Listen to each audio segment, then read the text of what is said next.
दोस्तों आज के इस वीडियो में मैं आपके 12th science, 12th commerce, 12th arts जितने भी हमारे 12th साइंस के स्टूडेंट्स हैं, आप उनके लिए एक पूरी स्ट्रैटेजी प्लान लेकर आया हूं 10 डेज की कि आपको क्या क्या चीजें किस किस तरीके से करनी चाहिए जिससे आपका पूरा जो प्रिपरेशन एग्जामिनेशन के लिए हो जाना चाहिए। अगर मैं बात करूं आज 11 तारीख है और यहीं पे अगर मैं बात करूं तो हमारा जो पेपर है वो 21 को क्या होने वाला है। और सीधी सीधी अगर मैं बात करूं तो जो गैप है हमें 10 डेज का अब टाइम हमारे पास बचा है। अब 10 डेज को हम लोग किस तरह से यूटिलाइज करें कि हमारा इंग्लिश का जो प्रिपरेशन है बहुत अच्छे से हो जाना चाहिए, क्या क्या चीजें मुझे करनी चाहिए, क्या क्या तरीके मुझे अपनानी चाहिए, सारी चीजें मैं आज इस वीडियो में क्या बताने वाला हूं। और अगर मैं बता दूं ये प्लान आपके लिए दिया जा रहा है। और वैसे एक और चीज बता दूं कि आपका 18, 19 और 20 आपके लगातार आपके वन शॉट सीरीज चलेगी आपके इंग्लिश को लेकर। और एक और चीज बता देना चाहता हूं कि हम तो आपके एग्जाम के मॉर्निंग में भी आते हैं सुबह 5, 4:30 बजे, जहां पे आपकी इंग्लिश की पूरी जो प्रिपरेशन है, पूरा जो रिवीजन हम फटाफट क्या सारी चीजें क्या करवाते हैं। अब यहाँ पे डे वाइज डेट वाइज मैं सारी चीजें आपके लिए लेकर आया हूं कि जहां पे आपकी पूरी प्लानिंग क्या करवा सके। अब यहाँ पे अगर मैं बात करूं तो आज तारीख कितनी है, आज तारीख आपकी 11 है। तो आज अब 11 और 12 को अब आपको क्या करना है, ये 2 दिन आपको सबसे पहली चीज आपकी ग्रामर पे फोकस कर लेना है। ठीक है, ग्रामर की जितनी भी चीजें जितने भी टॉपिक्स है ये सारी चीज आपको क्या कवर अप करके रख लेनी है। अब यहाँ पे अगर बात करो आपका टेंसेस हो गया, डायरेक्ट इनडायरेक्ट हो गया, चेंज द वॉइस हो गया, क्वेश्चन टैग्स हो गए, मेक रिटोरिकल क्वेश्चंस हो गए, मतलब बेसिकली ट्रांसफॉर्मेशन ऑफ सेंटेंस, ये जितनी चीजें हैं ये आपको 11 और 12 यानी आज और कल में क्या पूरी क्या खत्म कर देनी है। अगर मैं बात करूं तो आप ये जो पूरा है वो आप 2 से 2.5 घंटे में पूरा का पूरा टॉपिक आप खत्म कर सकते हो। अब उसके बाद आपको जो क्वेश्चन बैंक दिया है उस क्वेश्चन बैंक को आपको क्या सॉल्व करना, क्या स्टार्ट कर देना है। आपको जो चीजें वो आपकी प्रैक्टिस क्या हो जाएगी। साथ ही साथ अगर आपको 21 है तो 21 में कुछ क्वेश्चन दिए रहेंगे जिससे आप देख के क्या सॉल्व करना क्या चालू कर दो और आपको 11 और 12 के दिन आपका पूरा जो ग्रामर वाली चीज है वो पूरी क्या प्रैक्टिस क्या हो जाएगी। ये अब बात करते हैं हम लोग 13 और 14 तारीख को। तो 13 और 14 को आपको क्या करना है, अब आपका जो कॉम्प्रिहेंशन वाला पार्ट है और जो पोएम वाला पार्ट है अब उसको आपको क्या फोकस करना है। कॉम्प्रिहेंशन वाले की अगर मैं बात करूं तो कॉम्प्रिहेंशन में आपके जितने भी चैप्टर्स है, आपके 8 चैप्टर्स है, आप 8 चैप्टर्स की जो समरी है फटाफट से थोड़ी सी देख लो, जिससे आपको कहीं ना कहीं एक आइडिया आ जाएगा कि अब इस चैप्टर में क्या है, इस चैप्टर में क्या है, इस चैप्टर में कहना क्या चाहता है और कहा क्या गया। Same when I am talking about the poem, poem में भी आपको सेम स्ट्रैटेजी की अपनानी होगी। अब आपको कॉम्प्रिहेंशन और पोएम वाली चीज होगी। अब आपको क्या करना है, अब आपको जो इससे रिलेटेड जो पैसेज है, पैसेज से रिलेटेड आपको जो कुछ क्वेश्चंस है वो सॉल्व करने रहेंगे। अब वो कैसे कर सकते हैं हम सर, आपके पास टारगेट होगा या फिर रिलायबल होगा या फिर डाइजेस्ट होगा, आप उसमें देखो चीजें डिवाइड करके दी रहती है, आप उसे सॉल्व कर सकते हो। और else what you can do is कि आपके पास पीवाईक्यूज होंगे, आप साइट पे सर्च करोगे तो आपके पास पीवाईक्यू मिल जाते हैं, या फिर क्वेश्चन बैंक जो हमने अपलोड किया हमारे एप्लीकेशन पे, नीचे डिस्क्रिप्शन दिया आपका, वहां पे जाकर चेक कर लो। क्वेश्चन बैंक में भी आपको सीन पैसेज के कुछ आपको चीजें देखने मिल जाएंगी, आप उसे जाके प्रैक्टिस कर सकते हो, पोएम को उससे जाके प्रैक्टिस कर सकते हो। और वहीं पे अगर मैं बात करूं 5 और 6 यानी क्या 15 और 16 को आपको क्या करना रहेगा। 15 और 16 की अगर मैं बात करूं तो 15 और 16 को आपको दोस्तों राइटिंग स्किल्स पे फोकस करना पड़ेगा। अब यहाँ पे अगर बात करूं जैसे राइटिंग स्किल 12 है तो 12 में से मुझे कौन सी राइटिंग स्किल क्या मुझे कवर अप करनी चाहिए, मैं आपकी जानकारी के लिए बता देना चाहता हूं। आपके पास जब राइटिंग स्किल्स है तो राइटिंग स्किल्स आपको 12 के 12 एग्जाम में नहीं अटेम्प्ट करनी, उसमें से आपको कोई 4 अटेम्प्ट करना है। अब यहाँ पे एक चीज आ जाती है कि देखो आपको डिसीजन कैसे लेना है। क्वेश्चन का सिलेक्शन आपको बहुत ही साइंटिफिकली लेना पड़ेगा। क्यों, क्योंकि सर हमारे पास टाइम कम है और हमें टाइम को बहुत अच्छे से यूटिलाइज करना, आगे नॉवल भी है जिससे हमें आंसर लिखना रहेगा, तो उसे हम कैसे प्रिपेयर करें। तो आपकी जानकारी के लिए मैं बता देना चाहता हूं कि अब राइटिंग स्किल में आपको ऐसे टॉपिक्स चूज करने जैसे लिखने में टाइम कम लगे और आपको फटाफट आप लिख सको। जैसे फॉर एग्जाम्पल सबसे पहले चीज ड्राफ्ट वर्चुअल मैसेज, ये आपका बहुत कम टाइम लेता है, ज्यादा आपको लिखना नहीं रहता है, आपका फटाफट 5 से 6 मिनट में आपका ये राइटिंग स्किल क्या हो जाता है। सेकेंड थिंग जो मैं बात करूंगा वो आपके इंटरव्यू क्वेश्चंस। मैं आपको बता दूं कि इंटरव्यू क्वेश्चंस के कुछ फिक्स क्वेश्चंस होते हैं, ऐसे क्वेश्चंस, ऐसे सवाल जो आप हर किसी से क्या पूछ सकते हैं। अगर आपको सिंगर को बोला गया आप उनसे भी पूछ सकते हैं, अगर कोई पॉलिटिकल पार्टी के लीडर को बोला गया आप उनसे भी पूछ सकते हो, या फिर XYZ किसी एक्स्ट्रा ऑर्डिनरी फील्ड से भी कोई बंदा आ गया आप उससे भी अगर इंटरव्यू लेने बोला गया तो आप क्या पूछ सकते हैं। But just what you have to follow is the procedure format. आपको पहले क्या इंट्रोडक्टरी लाइन लिखनी रहेगी, फिर उसके बाद आपको क्वेश्चंस क्या फ्रेम क्या करने रहेंगे। तो फिक्स क्वेश्चंस होते हैं वो आप करोगे तो आप याद करके जाओगे तो फटाफट हो जाएगा। फिर थर्ड क्वेश्चन नंबर 4C में अगर मैं बात करूं तो उसमें आपको 2 चीजें आती है, एक एक्सपेंशन आइडिया आता है और आपका स्पीच। ये दो चीजों को मैं सजेस्ट करता हूँ कि आप दोनों में से कोई अटेम्प्ट करो, लेकिन मेरा सजेशन रहता है कि आप एक्सपेंशन ऑफ आइडिया के साथ जा सकते हो, क्योंकि उसमें लिमिटेड आपको लिखना रहेगा, तो आप फटाफट लिख सकते हो। पहले पैराग्राफ में आपको एक्सप्लेन करना रहता है, दूसरे पैराग्राफ में आपको मीनिंग देनी है, और तीसरे में आपको अपना ओपिनियन देना रहता है। तो इस तरह से आपको चीजें पता है, फटाफट कैटेगराइज करके लिख सकते हो। हाँ, स्पीच भी लिख सकते हो, स्पीच भी आपके लिए फ्रूटफुल होगी, वहां पे भी आपका टाइम कम जाएगा। फिर लास्ट में आपका आता है क्वेश्चन नंबर 4D में, उसमें आपको रिव्यू राइटिंग आती है, एक अपील राइटिंग आती है। ठीक है, अपील तो मैं बोलूंगा नहीं, रिव्यू में जाओ, रिव्यू बहुत बेस्ट होगा। क्यों? रिव्यू में आपको क्वेश्चंस आंसर्स लर्न कर 3 रिव्यू लर्न कर लेना, एक बुक का लर्न कर लेना आपको, एक आपको है मूवी का लर्न कर लेना है, और एक आपको मैगजीन का लर्न करना है। अब सर मुझे कैसे पता चलेगा कि एग्जाम में बुक का आएगा कि मूवी का आएगा कि रिव्यू, और आएगा तो कौन किस चीज का आएगा? तो देखो, ज्यादातर मूवी का पूछा जाता है, लेकिन स्टिल हम हमारी सेफ्टी के लिए हम रिस्क नहीं लेना चाहते, इस वजह से हम क्या करेंगे, हम तीनों ही लर्न करके चलेंगे। ठीक है, कि एग्जाम में अगर बुक का भी आ गया तो मैं इतना एलिजिबल रहूं कि मैं लिख सकूं।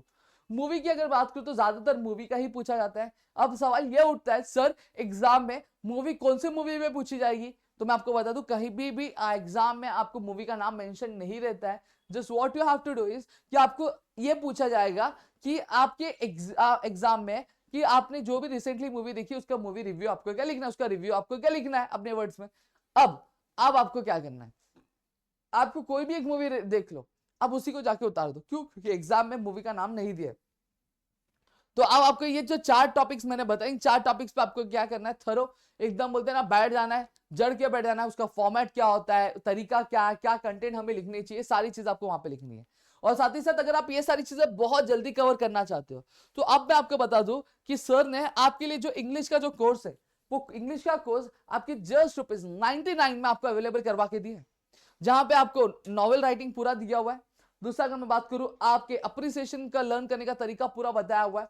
फिर तीसरी चीज अगर मैं बात करूं, आपका ग्रामर का पूरा टॉपिक यहाँ पे हमने कवर करके दिया। और चौथी, राइटिंग स्किल्स को कौन सा क्वेश्चन अटेम्प्ट करना है, कौन सा नहीं करना है, ये सारी चीजें इसमें क्या बताइए। और ये अभी सिर्फ और सिर्फ ₹99 में आपको एप्लीकेशन में क्या अवेलेबल हो जाती है। इससे सस्ता कुछ नहीं भाई। अब 99 क्या ही है आपके लिए, अब 99 हमारे लिए कुछ नहीं, इसमें टैक्सेस आते हैं, एप्लीकेशन जाते हैं, इसमें कुछ ही चीजें नहीं होती। 99 बस आपको चीजें यहाँ पे दी गई। और सर ने बहुत पहले ये मोटिव बताया अपना, कि हम जनरली यूट्यूब पे जब पढ़ाया करते थे तो वहां पे हम ये नहीं कह पाते थे कि ये जो स्टूडेंट है ये हमसे पढ़ा हुआ है, ये जो बंदा है ये हमसे पढ़ा हुआ है। बट ये जो कोर्स हमने इसे लॉन्च किया आपके लिए ₹99 में, ये कहीं ना कहीं हम इसे ये कह सकते हैं कि ये बंदा हमसे पढ़ा हुआ है, ये चीजें हमारे हमसे इसकी सीखी हुई है। ठीक है, तो इस वजह से कोर्स लॉन्च किया गया, तो आप इसको अवेल करना चाहते हो अवेल कर सकते हो। नेक्स्ट अगर मैं बात करूं 17 और 18 को, और 17 और 18 को क्या नॉवल स्टडी करनी है। हाँ, अगर आपको थोड़ा सा टाइम मिल जाता, आप तो अगर पहली वाली जो चीजें मैंने बताई उसमें चीजें क्लियर हो जाती है, तो आप इसमें थोड़ा सा ऊपर नीचे आप अपने हिसाब से कर सकते हो, लेकिन मैंने एक जनरल पैटर्न बना के दिया। और 7 और 8 को करना क्या है, अब देखो सीधी बात बोलूं तो आपके पास इतना टाइम नहीं है कि आप नॉवेल की एक एक गहराइयों में जाओगे, गहराइयों में जाके पढ़ना चालू करोगे कि नॉवेल क्या है, किस चीज के बारे में, क्या स्टोरी है, क्या प्लॉटिंग है, ये सारी चीजों को आप एकदम डिटेल में तो पढ़ नहीं सकते। अब आपको क्या करना है, वो आपको 2 चीजें कर लेनी है। सबसे पहले इस नॉवेल्स जितने भी, उनका थीम समझ लो, उनका बैकग्राउंड समझ लो, और फिर सिप्नोसिस देख लो। आपने देखा होगा थीम, बैकग्राउंड, सिप्नोसिस, ये 3 चीजें आप रीड करो। जब आप ये 3 चीजें रीड कर लोगे तो आपके लिए कहीं ना कहीं आपको एक ग्लांस आ जाएगा कि बेटा, कि भाई ये जो नॉवेल है किस चीज के बारे में। ठीक है, ये आपको बैठेगा, ज्यादा नहीं लगेगा, 10 से 15 मिनट लगेगा आपको रीड करने में। नहीं समझा, मैंने वीडियो ऑलरेडी बनाई, आप चेकआउट कर लो, मिल जाएगा। और नहीं तो इसमें मैंने समझाया हुआ है और बहुत शॉर्ट में समझाया। ठीक है, तो वो आपको क्लियर मिल जाएगा। अब इसके बाद क्या करना है सर, क्वेश्चन आंसर कैसे लर्न करें सर? देखो, सबसे पहले 4 नॉवल है। पहले नॉवल की अगर बात करूं, हिस्ट्री ऑफ नॉवल, उसमें 4 मार्क्स का आपको ऑब्जेक्टिव क्वेश्चन आने वाला है। तो ऑब्जेक्टिव क्वेश्चन क्या करो, आपका 21 हो गया, आपके डाइजेस्ट हो गए, उसमें से आप नजर घुमा लो, आपका काम हो जाएगा। और जब मैं इस चीज की बात करो आपके थियोरी की, तो थियोरी जब ब्रीफ का आंसर्स लिख रहेंगे तो कैसे करें? तो देखो, पहले आप स्टोरी समझ लो, समरी समझ लो, थीम समझ, इतना समझ लिया। अब उसके बाद आप क्वेश्चन रीड करो। ऑलरेडी मैंने एक इजी ट्रिक बताई है लर्न करने की नॉवेल की, उसकी लिंक जो है मैं बोल दे रहा हूँ डिस्क्रिप्शन में आपको डाल देंगे, तो वो आप जाके देखो। देखो मैंने एक्सप्लेन किया, फिर उसके बाद आप देखो जो चीजें मैंने एक्सप्लेन की वही सेम चीज आपको आंसर में लिखनी है।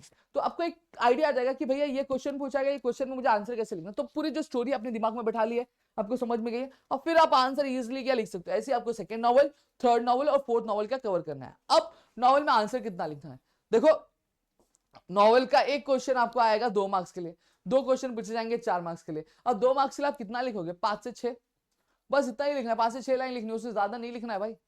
एक एक पेज नहीं लिखना आपको नॉवल के लिए, समझ में आ रहा है आपको? बस 5 से 6 लाइन आपने लिख दी, वहां पे आपको एक नॉवल का आंसर आराम से हो जाता है, कोई दिक्कत नहीं आती।